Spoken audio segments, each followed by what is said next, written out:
જી કિંજલ, અત્યારે ગુજરાતમાં કેટલી અસર પડી રહી છે ભારત બંધને લઈને? અત્યાર સુધી કેવો માહોલ ગુજરાતની અંદર જોવા મળ્યો છે?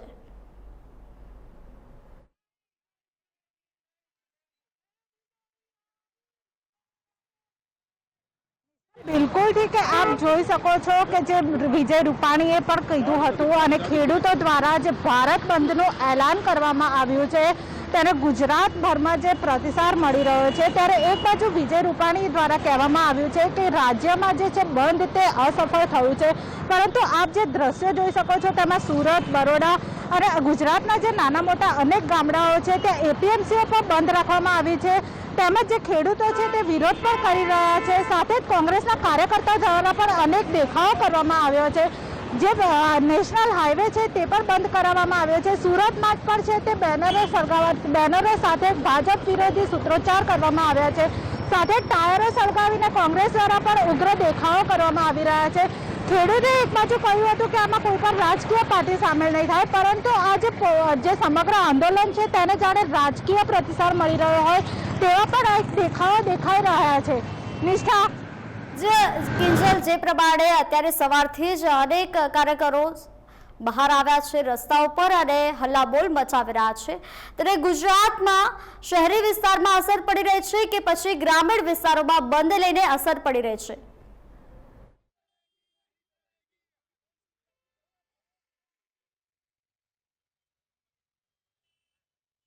ગામડા જે છે ત્યાં ખેડૂતો વધારે છે, તેથી ગામડાઓમાં બંધની અસર વધારે જોવા મળી રહી છે। સાથે જ જો શહેરી વિસ્તારની વાત કરવામાં આવે તો શહેરી વિસ્તારમાં બંધને નહિવત પ્રતિસાદ મળી રહ્યો છે। જે શહેર છે અમદાવાદ શહેરમાં પણ બધું જ રાબેતા મુજબ ચાલી રહ્યું છે। સાથે જ સુરત, વડોદરા જેવા મોટા શહેરો છે ત્યાં પણ બંધને પ્રતિસાદ મળી રહ્યો નથી। તેમજ ગામડાઓની વાત કરવામાં આવે તો ગામડાઓમાં જે બંધને છે તે સારો પ્રતિસાદ મળી રહ્યો છે। તેમજ કોંગ્રેસ દ્વારા અનેક જગ્યાએ દેખાવો પણ કરવામાં આવી રહ્યા છે। સાથે એવું લાગી રહ્યું છે કે આ ખેડૂતોએ આંદોલન નથી કર્યું, પણ કોંગ્રેસ એક સાથે આંદોલન કરી રહી હોય તેવા પણ દ્રશ્યો અનેક જગ્યાએ સર્જાઈ આવ્યા છે। નિષ્ઠા, જી કિંજલ, અત્યારે તો ઉગ્ર માહોલ જોવા મળી રહ્યો છે દેશભરની અંદર, આંદોલનો યથાવત જોવા મળી રહ્યા છે, ત્યારે આ બંધમાં, ભારત બંધમાં શું ખુલ્લું રહ્યું છે અને શું બંધ રહ્યું છે?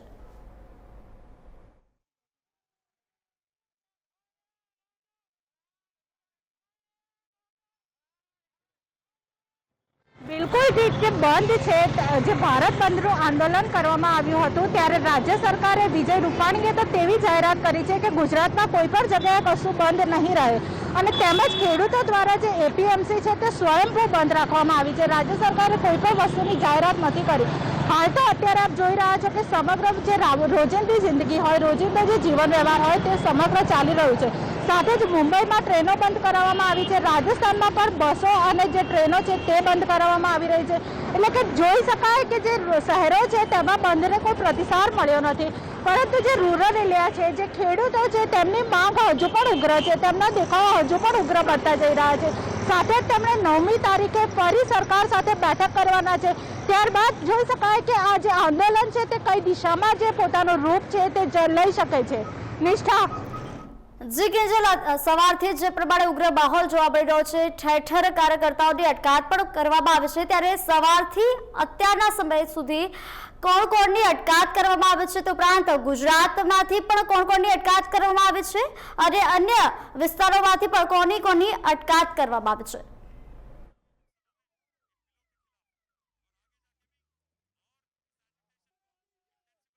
બિલકુલથી જે કોંગ્રેસના ધારાસભ્યો છે તેમને સવારથી જ નજરકેદમાં રાખવામાં આવ્યા હતા। સાથે જ ઘણા બધા ધારાસભ્યોને પોતાના ઘરેથી જ અટકાયત કરવામાં આવી હતી।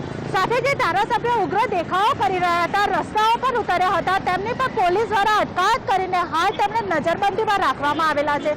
સાથે જ જે અમદાવાદના જયરાજસિંહ પરમાર છે, પોલીસ તેમના ઘરે સવારથી બેસી ગઈ હતી। દિનેશ શર્મા છે તેમને પણ નજરકેદમાં રાખવામાં આવ્યા હતા। સાથે જ એનએસયુઆઈના કાર્યકર્તાઓ છે તેમને પણ નજરબંધીમાં રાખીને તેમના દ્વારા જે ઉગ્ર દેખાવો રોડ દ્વારા કરવામાં આવ્યા હતા તેમાં પણ પોલીસે ત્યાં પહોંચીને, ઘટના સ્થળે પહોંચીને તે કાર્યકર્તાઓને અટકાયત કરીને તેમને હાલ પોલીસ સ્ટેશનમાં લઈ જવામાં આવ્યા છે। નિષ્ઠા, આપણી સાથે ખેડૂત આગેવાન જોડાયા છે, આપણે તેમની સાથે સીધી વાત કરીશું કે તેમને પણ આ બંધને લઈને શું કહેવા માંગી રહ્યા છે। આપનું નામ જણાવશો? ગિરીશભાઈ પટેલ, તાણા ગ્રામ પંચાયત સરપંચ તરીકે મારી ફરજ નિભાવું છું અને એક ખેડૂત પણ છું. સવારે બનાસકાંઠાથી નીકળ્યો અમદાવાદ આવવા માટે. મેં રસ્તામાં ઠેર ઠેર જોયું તો ગુજરાતના કોઈ ખેડૂતો મને વિરોધ કરતા જણાયા નહીં. આર્યું આંદોલન કોંગ્રેસના કાર્યકર સિવાય કોઈ ખેડૂતો આ આંદોલનમાં જોડાયા હોય એવું મને છેક બનાસકાંઠાથી અમદાવાદના મુસાફરી દરમિયાન જોવા મળ્યું નથી. અને અમારા બનાસકાંઠા જિલ્લાની વાત કરું તો અત્યારની સરકારે મોદી સાહેબે જ્યાં પશ્ચિમ બનાસકાંઠાની અંદર જ્યાં સરહદી વિસ્તાર હતો, જ્યાં રણ હતું, ત્યાં નર્મદાનું પાણી આપ્યું અને ત્યાં લોકોને હિજરત કરવી પડતી હતી. આજે હિજરત નથી કરવી પડતી. અત્યારે એક જળ ક્રાંતિ અને કૃષિ ક્રાંતિ જો લાવ્યું હોય તો એ ભારતીય જનતા પાર્ટીની સરકારે લાવી છે, દેખાય છે. અત્યારના આંદોલનનો જે મતલબ છે કે આ નવા કૃષિ કાયદાનો વિરોધ, તો આના રાજકીય પક્ષોએ પહેલાં એના મેનિફેસ્ટોમાં જણાવેલું કે અમે જ્યારે સત્તામાં આવશું ત્યારે મંડી એટલે કે બજાર એપીએમસી બંધ કરી અને ખેડૂત એનો માલ આખા દુનિયામાં અથવા વિશ્વમાં ભારતમાં વેચી શકે એવો કાયદો લાવશું. એવી વાત કરવાવાળા રાજકીય પક્ષો અત્યારે આ કૃષિ કાયદાનો વિરોધ કરી રહ્યા છે. આજે ગુજરાતની અંદર કોઈ ખેડૂત આ આંદોલન સાથે જોઈન્ટ નથી અને ખરેખર અમારા વિસ્તારમાં પણ અણદાભાઈ પટેલ જેવા સહકારી આગેવાનો પણ અત્યારે બંધને સમર્થન ના આપી અને ખેડૂતોની સાથે છીએ અને આજનો બંધ એ રાજકીય હોય એવું અમને 100% જણાય છે. જી બિલકુલ નિષ્ઠા, આપણે જોયું કે ખેડૂત આગેવાન જણાવી રહ્યા હતા કે તેમણે આ આંદોલનમાં કોઈ ખેડૂતો જોડાયા નથી, તેમજ આ આંદોલનને એક રાજકીય આંદોલન જાહેર કરવામાં આવ્યું છે. સાથે જ આ આંદોલનમાં કોઈ ખેડૂતો તો નથી જોડાયા, પરંતુ કોંગ્રેસ દ્વારા પણ એક સમયે એવું કહેવામાં આવ્યું હતું કે જે એપીએમસી માર્કેટમાં જે ખેડૂતો પોતાના ટેકાના ભાવેથી જે પોતાનો પાક છે તે વેચી શકશે, તે કાયદો જે ભાજપ અમલમાં લાવી છે, ત્યારે આજે એ જ કોંગ્રેસ તે કાયદાનો વિરોધ કરી રહી છે.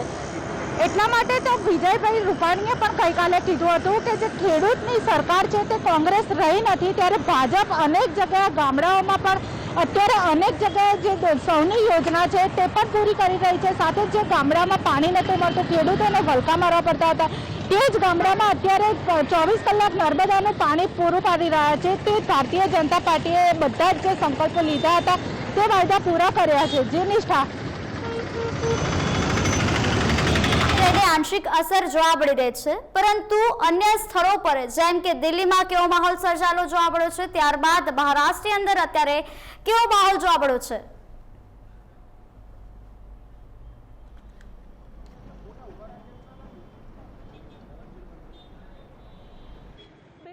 દિલ્હીની વાત કરીએ તો દિલ્હીની જે સમગ્ર બોર્ડરો છે તે હાલ સીલ કરવામાં આવી છે. પોલીસ બંદોબસ્ત પર હાલ ત્યાં સમગ્ર ખાટકી દેવામાં આવ્યો છે. કોઈ અઘટનીય ઘટના ન બને તેનું સરકારે પૂરી તકેદારીથી ધ્યાન રાખ્યું છે.